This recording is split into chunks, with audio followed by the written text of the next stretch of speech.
The Rainbow Tower. Written by Alex Tymms. Illustrated by R H Stewart. Episode 3.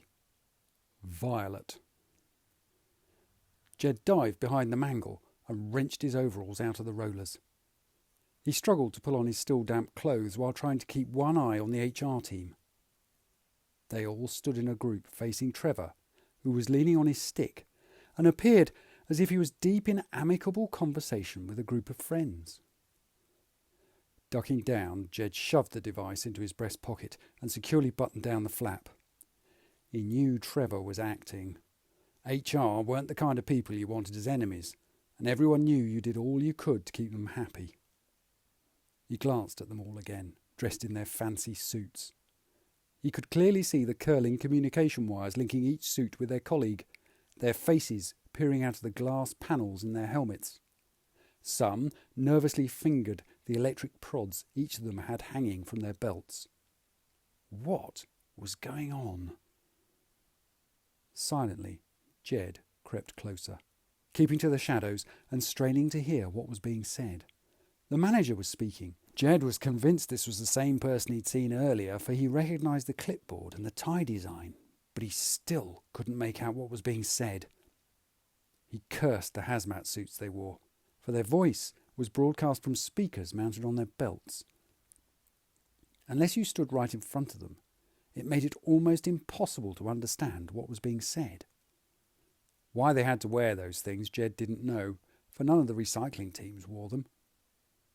All he knew was that HR never ventured onto his floor without being fully suited. At last, Jed moved far enough round to be in line with the speaker. "You didn't meet your quota," the manager's voice crackled. Jed was puzzled. The inspection couldn't have started as the floor lights were still dimmed. Downshift hadn't finished, and HR never worked overtime.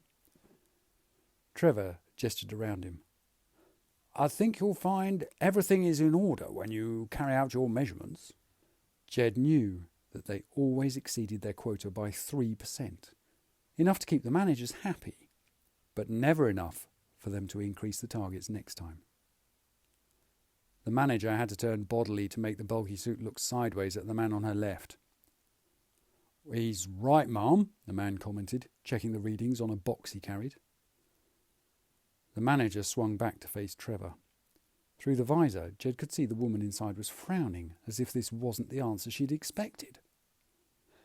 "But that can't be right," she muttered, as Trevor smiled back at her pleasantly. Jed suddenly realised what the raid was all about.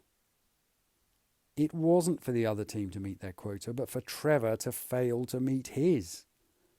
The manager flicked over a piece of paper on her clipboard and recovered her composure.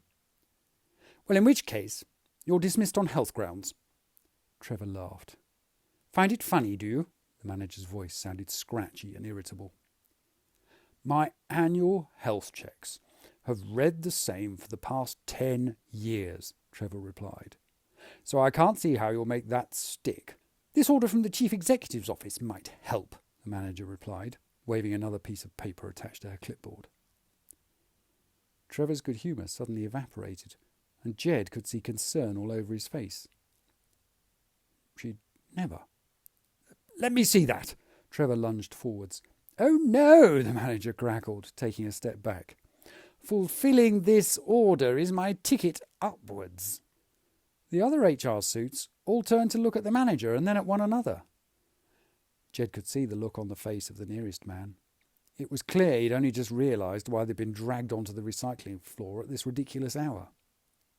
"You're out of here, whether you like it or not," the manager continued, not bothering to keep the gloating tone out of her voice. "Regis," she barked, not taking her eyes off Trevor and choosing to keep her voice on broadcast rather than using the suit-to-suit link. "I want all paperwork for this man's contract termination completed now." The suit called Regis stepped forward. "What? Here, ma'am." "That's what I said." Jed thought fast. We had to do something. They really were going to sack Trevor. He looked around. Most of the HR team was standing inside the home area, including the suit holding a pile of paperwork for the one who'd identified himself as Regis. But another, at the back, was standing on rubbish. Jed saw a rag rope sticking out from under his boot and immediately knew what to do. He double-checked all the HR team were linked by their communication wires. He smiled grimly to himself. He'd got them. Jed slipped back into the shadows and made his way towards snoring George. There, beside the ageing man, was the lever of the winch release. Jed carefully eased it out from under George's arm and hurried in Eva's direction. She lay close to the winch, but for once Jed only had eyes for the machine behind her. He raised the bar and leant forward to slot it home, nudging her with his foot as he did so. Eva stirred. Jed? He didn't reply, but instead stepped over her as he rammed the lever sideways, releasing the mechanism. Jed, what the... Eva cried out, but she was drowned out by a booming voice. Trevor had seen what Jed was doing. Jed, no! But it was too late. The huge counterweight was on its way down, and under the writhing rubbish the net slithered, catching the boot of the HR suit at the back. The man upended and shot into the air, his shouts oddly hollow and small as the speakers failed to do justice to his panic. Jed watched in grim satisfaction. Any moment now, and the rest of them would be strung up, dangling from the roof, just like their colleague. Only it didn't work out that way. As the HR suit was pulled higher, the curled communication wire snapped taut between him and the next in line. This next suit was dragged kicking and struggling until the manager and two others dived on him. As they held him fast, there was a ripping sound from the man's waist. The suit ruptured, a huge gash torn from its midriff. As the suit punctured, its personal alarm went off, filling the hall with a piercing siren. To add to the row, the speaker that now dangled at the man's knees announced over and over again that the suit's seals had been compromised. A split second later, the main floor klaxon joined in and everyone was suddenly awake, covering their ears at the noise. Jed was horrified. This wasn't supposed to have happened. Eva leapt to her feet and shoved a dazed Jed away from the winch. "What in Tower's name have you done, you idiot?" she shouted. Old George was also wide awake and struggling upright. Across the home area, the twins had grabbed Mrs. F and were trying to hide behind her from the noise, while Simon looked ready to run. The only person not fazed by the chaos was Trevor. He threw down his stick and lunged towards the manager, who was trying to rise to her feet. The big man grabbed the clipboard and shoved the manager back to her knees, dislodging her hood as he did so. Jed could see him tearing sheets from the holder as he searched for the one he wanted. When he did find it, Trevor stood reading it, as if fixed to the spot. He was so engrossed he hadn't noticed the HR members who were still on their feet closing in on him. Jed sprinted as Eva and George wrestled with the winch. The mechanism had jammed, adding metallic squeals to the cacophony of the alarms.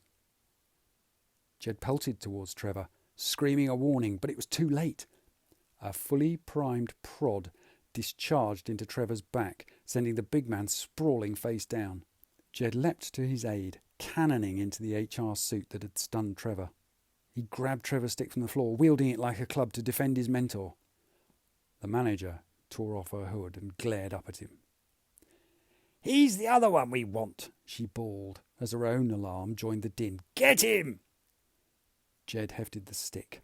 He wasn't going to let them take either him or Trevor without a fight.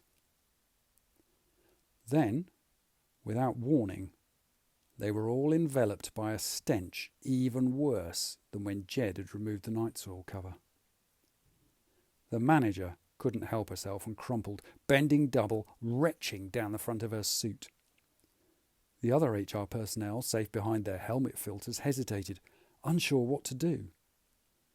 Jed looked around, frantically thinking how to turn this to his advantage, but before he could do anything, the floor exploded. People and rubbish were thrown in all directions as Jed's world was turned upside down. Thank you very much for listening to The Rainbow Tower. To see more of R H Stewart's excellent artwork, you'll find him on Instagram at roy.hootson.stewart. For Alex Tymms, why not try the novel OutCaste at ao3.com? Or, for something completely different, check out the Amier series on YouTube or at amier.com, also by Alex Tymms. The Rainbow Tower. Text copyright Alex Tymms. Illustrations copyright R H Stewart. The right of Alex Tymms and R H Stewart to be identified as the author and illustrator of this work has been asserted in accordance with the Copyright Designs and Patents Act 1988.